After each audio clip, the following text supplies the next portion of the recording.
What 40 podcast. Welcome back. So this is the first time we've done a podcast in a while where we don't have a guest. It's just me and Glenn. Hey, what's up, guys? We got a bunch of stuff we want to go over and talk about. And the first thing we're going to talk about, I don't know if you can see my T-shirt, but we're going to talk about the Make Walking Street Great Again. Yeah. So this kind of came to us in the last couple weeks after our last trip there. And then, the couple of podcasts we've done talking with people that live there, and then all the comments we've been seeing on our page and friends of ours page about how Walking Street has fallen off over the years. So we think about it and we're like, what can we do to try to change this? And we kind of came up with the term Make Walking Street Great Again. Don't know where we got that one from, but pretty good marketing tool, as you've seen. So here we are. So me and Glenn have been talking about it, and the way we want to address it is we agree with a lot of your comments and the people that are negative about Walking Street. It has definitely changed over the course of the time we've been going there, which is basically, 2014 till now. Yeah. And a lot of you guys that watch the content and comment have been doing it a lot longer than us, and it definitely has changed, and there's less people. And I think a lot of it, in my personal opinion, has to do with the pandemic, right? Because everything closed down and businesses changed hands and whatnot. And then there's the whole Korean takeover part of it. So the first thing I want to address is the whole Korean takeover part. There is a lot of Korean-owned bars there, but keep that in mind that there's still the Wolfpack group and there's still the Dollhouse group. And we can go down the list of bars that they have. I mean, the Dollhouse group has Dollhouse. They have Atlantis. I don't think they have Club Asia anymore, but those are two very big, very nice clubs that are still going. And then the Wolfpack group, I mean, those guys, they're all over the place, from, Lollipops to Avalon to Carousel, Lucifer, XS. And I'm going to forget some too, but those guys also have the Hotel Carousel. So those guys do a great job. All their bars are, great. Filled with people. When I'm talking about people, I'm talking about filled with girls. They're all a lot of fun. So there is a lot of Korean bars that are there, and a couple ones that are good is 123 Club Sky. I don't know if Sensation's a Korean bar, but that's a pretty cool one. I don't know about Genesis. That could be, but that's a pretty good one. So let's not just blame the Koreans for Walking Street falling off. The main reason that me and Glenn have thought about and talked about is the lack of tourism that's coming. So our whole thing is let's change that narrative.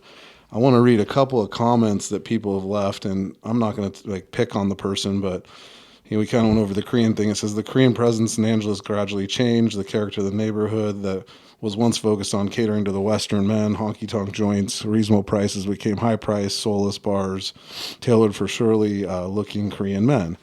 And I don't I don't disagree with everything he says, but there are still bars on the perimeter, and even the far perimeter. I don't know what you call that, down by the Friendship Gate. Our last trip in March, I went into Clark twice through that gate, and there's a bunch of bars that are open down there that haven't been in the last couple years. Didn't go into any of them, so I can't really speak for them, but those ones are down there, and all the off the Walking Street bars are always what he's talking about, cheaper prices. There's definitely live music in some of those places. So it's not all gone yet. Another one, Walking Street days are over, just a matter of time.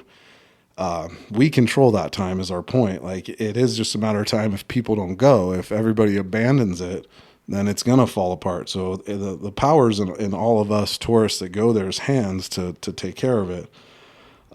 Here's another one. When I first came to Angeles in 2002, Walking Street was absolutely packed. Every bar you went to was full no matter what day it was. Times have changed, and it's dying a slow death.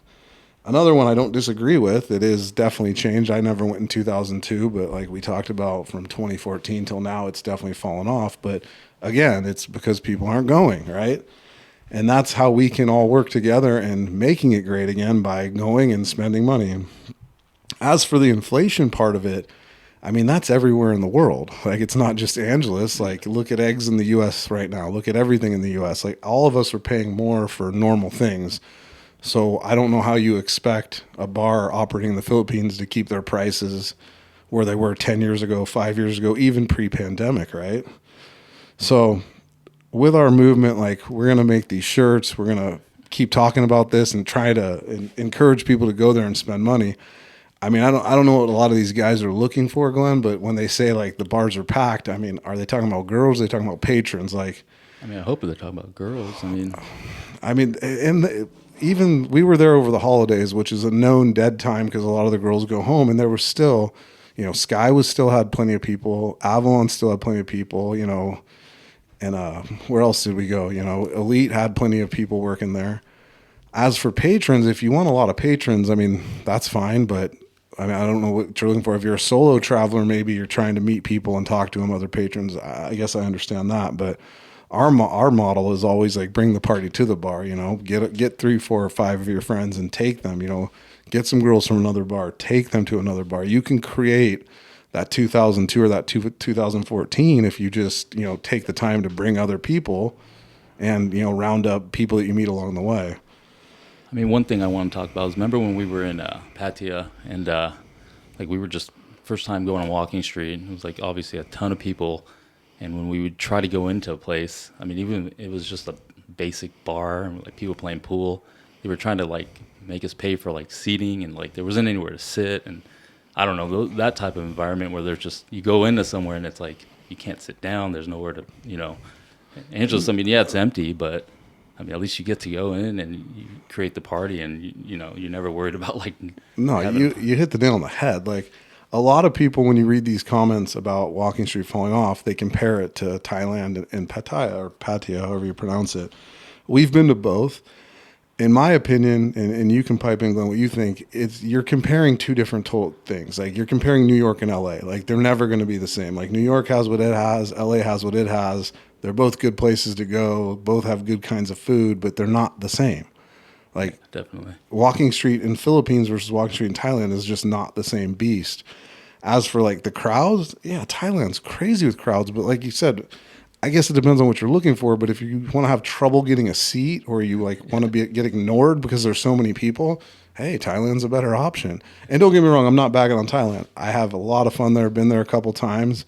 But like Glenn said, it's like you can get into anywhere in Angeles at this point in time. You can bring the party.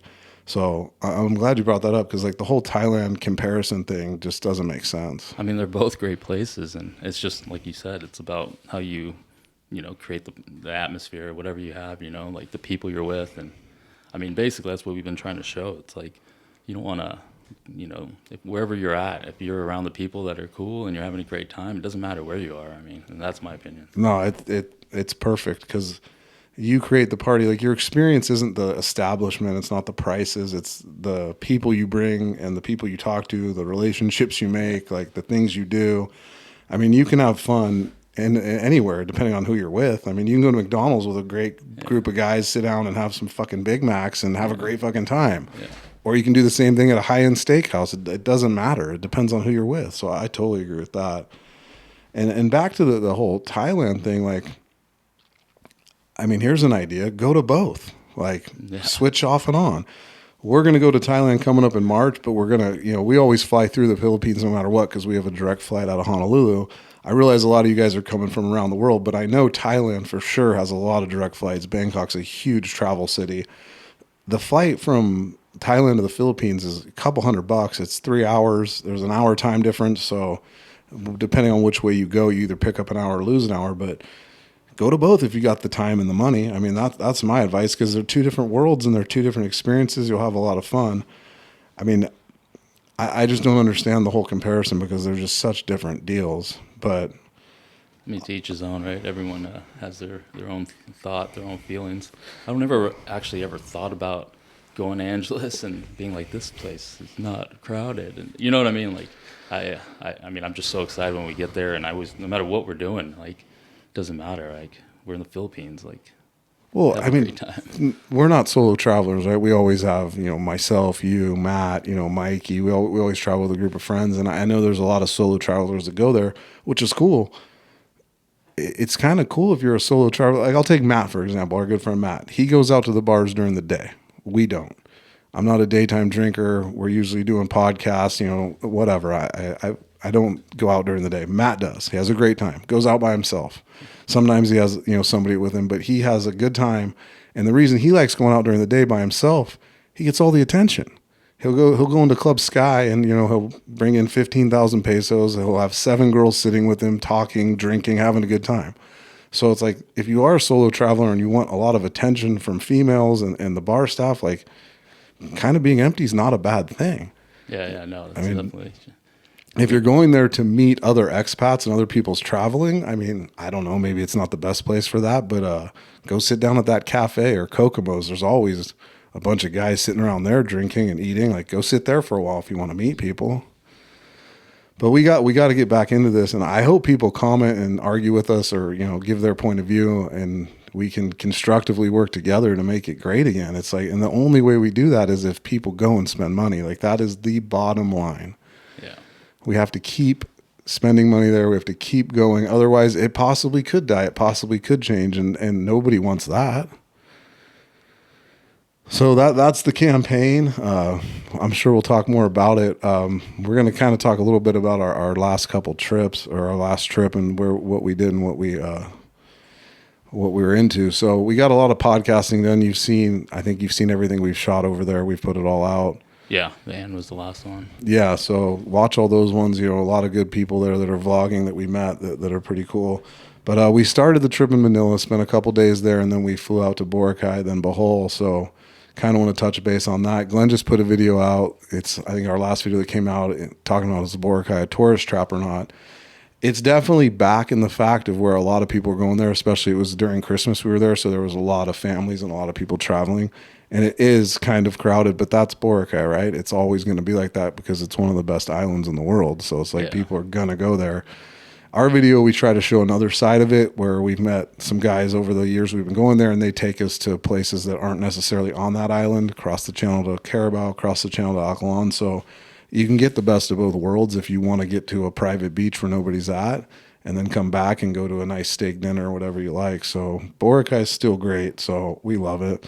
I mean, what was your thought on Boracay? No, I mean, I always enjoy going there. I mean, obviously, like Fred and James and those guys, like, obviously we've created such a great relationship with those guys. It's like, I'm always, excited to see them and their, their families and stuff. So I don't know. I mean, yeah, it gets crowded, but I mean, if you find, just like everything, you make the best of it. You meet people, and you rent a private boat and go, do your own thing. Get away from the crowd. So yeah, just like making Walking Street great again. Bring the party with you. Make Boracay great. So that's the dichotomy of this problem. So it's like, on one hand, you got people complaining that there's not enough people on Walking Street, and then you put out a Boracay video and you got people complaining that there's too many people. So it's like, I don't know where that line is that gets crossed, Yeah, I mean, I don't know. I've never really thought about, like, oh, it's so crowded, it's going to ruin my trip, or it's not as crowded, it's going to ruin my trip. Like, it's just one of those things. If you think about that stuff, then yeah, you're going to bring that energy with you. Right? Something, every time we go to Boracay, we always talk about that we're just so impressed with is how they move people in and out of that island. Oh, it's a well-oiled machine.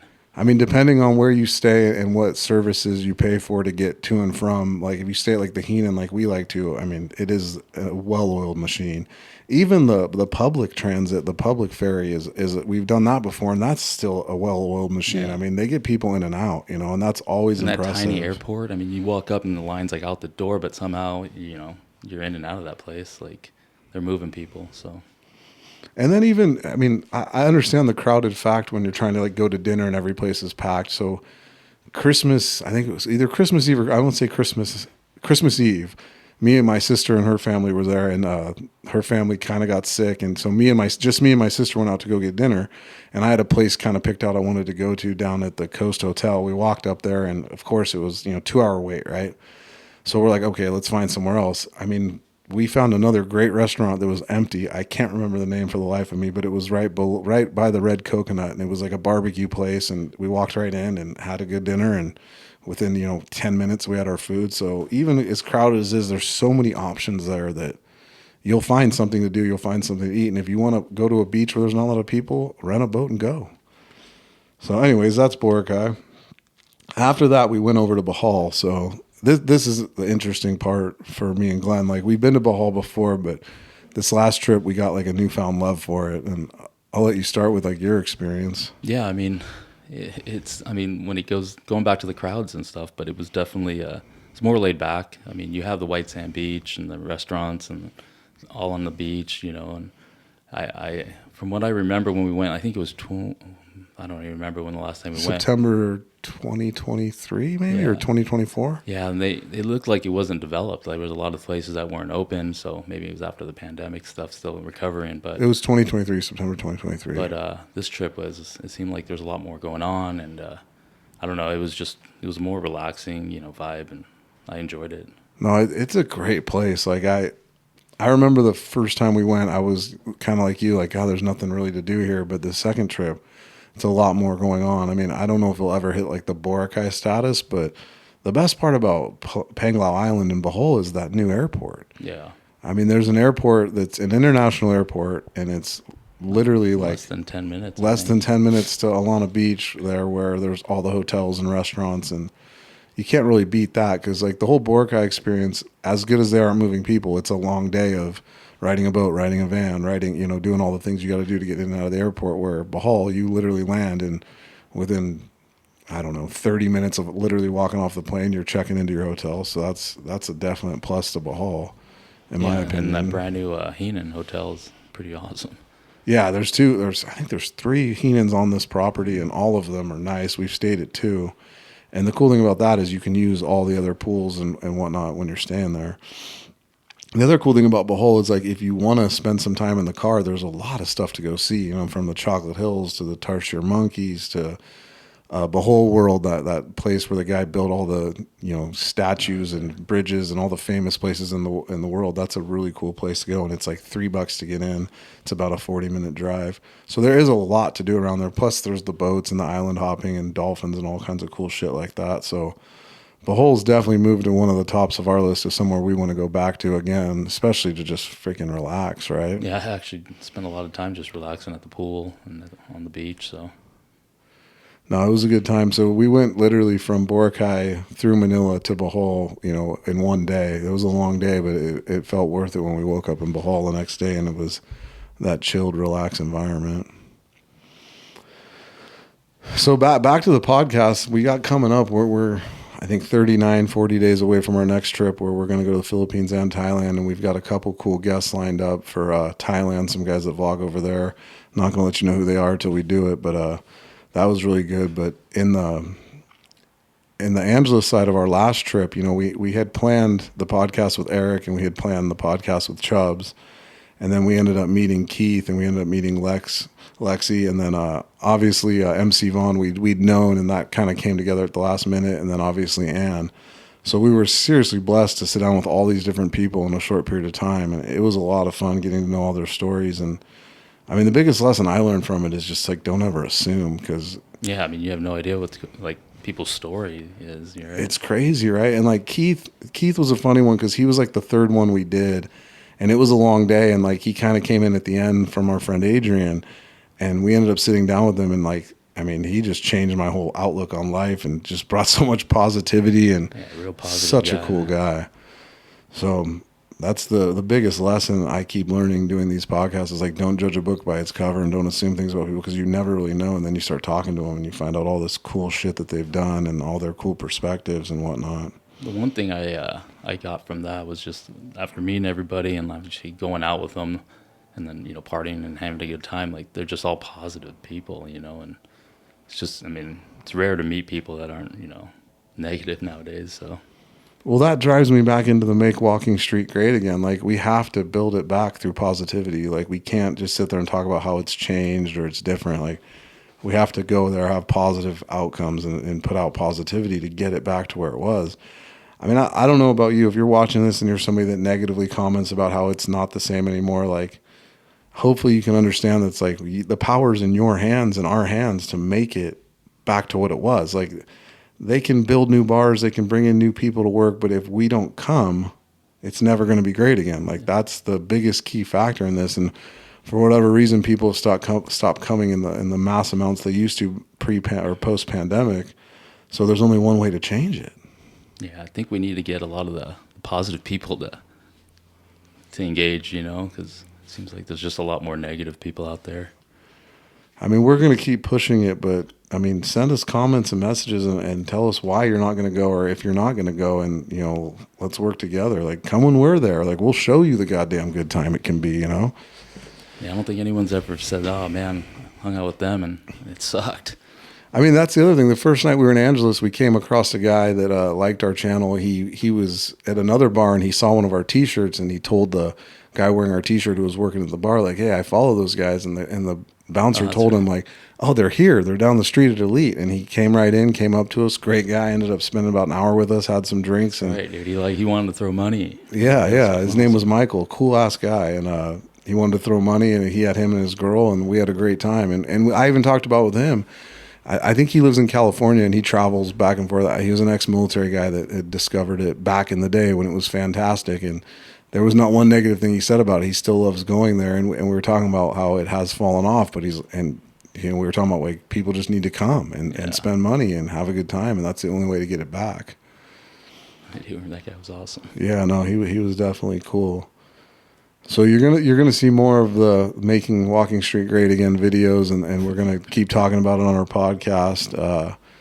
Glenn's messing around with some other virtual walks where we, you know, show some other stuff on the virtual walk. So check that out; it will be pretty cool. And everything we do from this point forward is going to be to make Walking Street great again. Sounds like a good idea. So we don't have much more on this podcast today. Like I was saying, it's my first time not doing one with a guest, because we did our first, 5 or 6 solo like this, and then got into this, blessing of just guest after guest, which was awesome. And it makes it so much easier, and you just let the other person talk and then ask them questions off their story and whatnot. And it's so much more fun. But we got to keep, charging ahead. I got to get to that 21. I think this one will be 13. The Sammy will be 13. Oh, that's right. Okay. Yeah, we just shot one with our friend Sammy from the Big Island, who's the guy behind the HI to PI tattoo. So that's a cool podcast. I think we talked to him for over an hour. Yeah. He flew into Honolulu on his way back from the Philippines, sat down with us up here in our studio in Honolulu. So that'll be the next one that comes out on Friday, and then this one will come out, following that. So that will put us at 14. Yeah. So we're getting close to that 21. Yeah, we need more stuff to talk about. Yeah, no. So people, hit us up in the comments, like, topics. If you want to come on the podcast, I'm going to do a podcast tomorrow, somebody else's podcast that he's a guy that's based out of Seattle, and he's a guy that travels to and from the Philippines, and he invited me on his. We're going to do a virtual one, which is going to be new for me. So hopefully I can learn something from him. So then maybe we can start doing some virtual ones with anybody that's interested. But anyways, thanks for listening, and keep watching, subscribe. We appreciate it, and have a good day. All right.